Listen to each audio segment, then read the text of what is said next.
In a major breaking update, singer David has been arrested in connection with the alleged murder of 14-year-old Celeste Rivas Hernandez. Following this, his attorney has released a new statement, raising several important legal questions. Why has he only been arrested and not formally charged yet? What's causing the disagreement over the cause of death? Does this suggest there could be weaknesses in the case? And what kind of evidence did the LAPD rely on to make this arrest? There's a lot to unpack, and I'll be discussing it all with well-known celebrity criminal defense attorney Bradford Cohen. Welcome to Sidebar, presented by Dark Case Diaries. I'm Kamar. Before we dive into the details, a quick mention of our partner app, Upside, something you might find really useful. Upside gives you cash back on everyday expenses like fuel, groceries, and takeout. Here's how it works. Download the app for free, choose an offer from over 100,000 locations, pay as you normally would using your card, and then verify your purchase. Just like that, you earn money back. For example, whenever I need gas or order food, I check Upside first. And after spending, cashback shows up in the app, which I can transfer directly to my bank account. After 7 months, 21-year-old David Anthony Burke, David, the singer, has been arrested for the alleged murder of 14-year-old Celeste Rivas Hernandez. And look, while my colleague, Chris Stewart, on the case, broke down the breaking news of David's arrest last night, I was on News Nation, I was hosting my show, I couldn't get to it, I apologize. There is a lot more that we need to break down today. There is a lot more that has come out since that arrest. And there's a lot of legal questions we need to make sense of. I mean, I'm made of legal questions right now. Why wasn't he indicted? Why was he just arrested? Meaning he was arrested for suspicion of murder, but he hasn't been charged. Wasn't there a grand jury hearing evidence? Did the LA District Attorney's Office know the LAPD was going to make an arrest? What happens now in terms of charging? Is this a sign the case may not be strong? Are there cooperating witnesses? His attorney's statement is very interesting, particularly when they talk about cause of death. But let me just start with this, okay? So this is from the LAPD, their PIO. Quote, detectives from the Los Angeles Police Department Robbery Homicide Division have arrested David Burke, a 21-year-old resident of Los Angeles, for the murder of Celeste Rivas. Burke is being held without bail. The case will be presented to the District Attorney's Office on Monday for filing consideration. Now, this came in from the LA County District Attorney's Office. Good evening. Our office is aware of the arrest of David Anthony Burke by the Los Angeles Police Department. The case is expected to be presented to the Major Crimes Division, at which point prosecutors will review the facts and evidence to determine whether there is sufficient evidence to file charges. At this time, additional information is not available. We will share an update on Monday once a filing decision has been made. And then this came in late last night. Good evening. The individual mentioned is still in LAPD custody. You may reach out to the District Attorney's Office once the case has been presented to them. So to be clear, David has been arrested, but he hasn't been officially charged with a crime. And by the way, talk about his arrest. What a scene it was, according to NBC News. David was arrested shortly after 4:30 p.m. at a house in the Hollywood Hills located on Marmont Avenue. I mean, we hadn't heard publicly from David in months. We hadn't seen David publicly in months. He was on his Withered tour when Celeste's body was found, and that tour was canceled. Future dates were canceled. And then he went radio silent. LAPD Captain Scott Williams told the outlet, quote, we did the best we can to keep tabs on him, but once we developed probable cause to arrest him for murder, then we were on him pretty diligently. And he told the California Post they had a probable cause warrant with them when they made the arrest. And there are photos of armed police outside this residence making the arrest. Per reporting from the California Post, David appears to be in handcuffs. He's led away. A neighbor apparently told the outlet that she saw, quote, so many cops on this street that one of them took to a loudspeaker shouting, surrender. This brings me now to David's attorney's statement. So this is from Blair Burke, Marilyn Bednarski, and Regina Peter. Let us be clear, the actual evidence in this case will show that David Burke did not murder Celeste Rivas Hernandez, and he was not the cause of her death. There has been no indictment returned by any grand jury in this case, and no criminal complaint filed. David has only been detained under suspicion. We will vigorously defend David's innocence. So that's right, he's innocent until proven guilty. And by the way, that was their first public statement on this case after so many months. And to put this into context, I said 7 months. Remember when I said 7 months? It was back on September 8th when her decomposed body was found in the trunk of a Tesla, reportedly belonging to the romantic homicide singer. And while not officially confirmed by investigators, there has long been speculation and reports that Celeste and David were romantically involved. But remember, there have been no arrests, there have been no charges up until yesterday. That was the first real arrest in connection with the alleged murder of Celeste. Now, Celeste was reported missing from Lake Elsinore back in 2024. This is about 75 miles away from LA. We believe the last reported photo of her was from early 2025. We learned through court filings that Celeste had been dismembered, that her body parts were put in bags. But to be clear, no official cause of death has been revealed. Why? Because the ME's records, the medical examiner's records, were sealed. They were sealed by a court based on a request from the LAPD, which has only added to the speculation, the confusion, the frustration in this case. And those same filings indicated that David was a target in this murder investigation, which is interesting because at one point, police indicated there may not even be a crime outside concealment of Celeste's body, so something changed. We heard reporting, particularly from TMZ, that a grand jury had been impaneled out in LA on this case. There was back and forth about whether it was a grand jury that could return an indictment or merely it was an investigative grand jury that hears evidence, locks in testimony.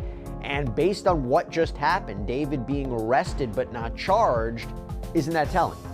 And remember, his purported friend, Neil Langston, was arrested for allegedly failing to appear as a witness, reportedly brought back to LA to testify in a criminal proceeding. We presume it was this grand jury. So as you can see, there are a lot of legal questions about the case, the evidence, the defenses, whether he's actually going to be charged, how he's going to be charged, and that's what I want to talk about. So I want to bring in Bradford Cohen, celebrity criminal defense attorney, friend of the show, friend of mine. So good to see you. I'm very, very confused. Look, I'm confused because he was arrested and not charged. He was arrested, what I think was via a complaint, right? They got him through a probable cause warrant. I thought there was a grand jury that was being impaneled to present an indictment. So the way I understand it is now he's arrested. They're sending it back to the DA's office for filing consideration. And they already have the case? Weren't they already presenting evidence to the grand jury? I'm confused what's going on here.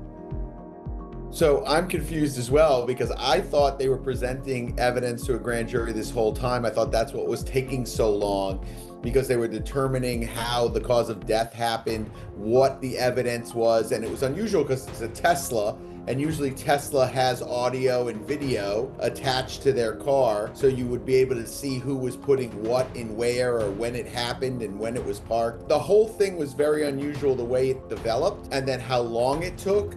And then to culminate in an arrest with a complaint seems unbelievably weird because now it's going back to the DA's office who already knows all about this case for filing consideration. So I think that there's something strange going on. It could be, and I'm just spitballing, is a CYA type situation where it could be that the LAPD has a different point of view than the state attorney's office. And now they made the arrest. Now they're putting the onus on the state attorney's office to now say, listen, there's not enough evidence there. So sometimes this happens where the police feel, listen, there's enough. We're making an arrest. The state attorney's office says, don't make an arrest. There's not enough. And the policing agency just makes the arrest and says, good, now you guys can go to the press and tell them there's not enough evidence here to charge this guy where it's his Tesla, it's, 3 blocks from his house, it's his ex-girlfriend, she's 15 years old and she's found dismembered. Now you go to the press and say there's not enough evidence to charge. You heard the statements, right? You heard the statements last night. Did it seem to you that the DA's office wasn't aware that the LAPD was going to arrest him? Because they're like, it kind of felt like we were made aware of this. We're aware of what happened. It didn't seem like it was a joint operation that they were, I mean, I could be speculating, but that's what it seemed like to me. I feel like you hit the nail on the head. That's why I'm saying, like, the only thing I can, in this situation, is that there is not a meeting of the mind in terms of that they have enough evidence to charge this young man.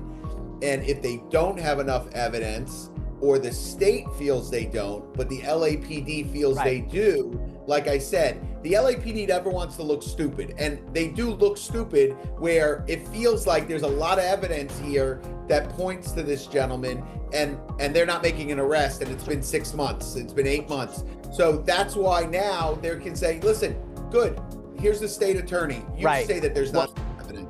Let me ask you this. Tell me if any of these scenarios could be true. One, the grand jury's still hearing evidence and the LAPD just decided to arrest him while the grand jury's still hearing evidence. B, grand jury came back and said no to an indictment, which would be kind of a rare thing because of the standard to get a grand jury indictment that there's probable cause was very low. So it's possible the grand jury decided not to proceed, or maybe it was an investigative grand jury that was set up mainly to review evidence, secure testimony, and determine the next steps.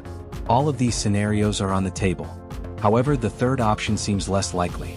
More realistically, the grand jury may still be in the process of reviewing evidence, but the LAPD believed things were moving too slowly, so they went ahead and made the arrest anyway. There could be that they felt that he was going to flee. You know, it could be that they had information he was leaving the country and they wanted to lock him down because... Even if you hear the commander, like it seems like they had eyes on him based on the reporting, that they knew where he was in the Hollywood Hills. I would imagine that they knew where every movement that he made was. So generally, I'll tell you how this generally goes. Generally, this goes where if the state or the feds aren't ready to indict, but they feel there's a flight risk, they may make the arrest and then, you know, figure it out, you know, let's see how it all goes. You know, that's kind of generally how this works when you see this scenario. This is a little bit different because the kid was out of the country, in the country. They've been keeping eyes on him. He knows an investigation is going on. Any minute this kid could have taken off, but he didn't. And I think the LAPD were keeping tabs on him. So that is the least likely situation that I see, but it could have been that. I think more than likely it was that the LAPD feels they have enough evidence and the state does not feel they have enough evidence, and they were tired of waiting and they just made the arrest. Okay, what's that disconnect? Why might there be a problem in this case? I mean, I'll give you an example.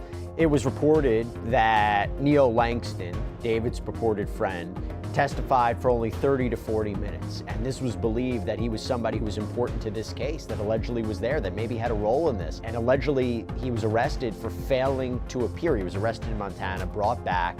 So you look at something like that, you're like, well, maybe he didn't give them what they needed. Maybe he pled the fifth. You think about David's defense attorneys who's saying he's not the cause of death. Is there something seriously lacking in this case from an evidentiary point of view? Oh, I've said this from the jump, like everything points to a certain person or certain persons. The problem that you have is that, and I said this originally, is it a murder case because they cannot determine the cause of death? Let's say this young lady died from an OD or died from something else, and we don't know at this point how she died. And then after she died, obviously somebody or someone freaks out. They don't know what to do. There's a dead body in the house, puts it in the trunk, tries to forget about it, things of that nature. That's not a murder case, right? That is a illegal disposing of a body. There's other charges that could be, filed on that. Originally, I thought that's where they were going with this, that it wasn't going to be a murder charge because they could not prove the cause of death. I've read some places online that they say, no, now we can prove the cause of death. I don't know how. It's been like 6 or 8 months and they were trying to figure out what the cause of death was. So I think that is a very large hole in a case where you're charging a murder if you cannot figure out how the person died. So if you have no evidence on how the person died, but you have evidence maybe that the body was disposed of in an illegal way, you have a different charge, but you don't have a murder charge. So I think that's the big hole in this case, is no one knows how she died, when she died, because they're trying to determine it, but it's very difficult. And Dr. Bodden did some reports on how bodies decompose and trying to figure out, when someone died. What lends itself to the confusion is it was in the trunk of a car, the front trunk of the car. it's 90 degrees out, 85 degrees out. We don't know what the temperatures were, if the humidity got in there. There's a lot of things that take place. Dismembered. To go back to this for a second, what is happening Monday now? So they present it to the DA's office. Does the DA within a few hours say we think there's enough? And then they present it in front of a judge for a preliminary hearing where it's not in front of a grand jury, and it's a different kind of way to present evidence, to say there's probable cause. The judge determines if there's probable cause to support the charges, and that's how you move forward. Or do they go back to a grand jury? I mean, what are we expecting now Monday into next week? So I think that at this point, their hands may be tied, and they might have to go for a preliminary hearing in front of a judge, a probable cause hearing in front of a judge, if they're going to make that determination. I think between then and now, the defense attorneys will be calling. I'm sure they've already been in contact with the state attorney's office, and they're going to say, like, what are we doing here? This kid should be out. Like, I don't know what the grand jury's doing, but like, how are we proceeding with the case? And I think the state will give them an idea of how they're going to proceed. If a grand jury was already reviewing the case, arresting the suspect early can create legal pressure due to speedy trial rules, especially if prosecutors aren't fully prepared. This suggests authorities may now be forced to quickly decide their next step, possibly through a probable cause hearing where a judge determines if there's enough evidence to proceed. The cause of death will likely have to be revealed if the case moves forward, since it's essential to proving a murder charge. Similarly, details behind the arrest warrant could become public after initial legal proceedings. It's unusual that only one person has been arrested, as crimes like this often involve multiple individuals, unless evidence clearly points to just one suspect or others have cooperated in exchange for immunity. From a defense perspective, the focus will likely be on weak or missing evidence, questioning how the suspect is directly linked to the crime. The lack of additional charges also raises doubts about how strong the case really is. Overall, the situation suggests possible gaps in the investigation, disagreements between law enforcement and prosecutors, and uncertainty about whether the case is strong enough to lead to formal charges.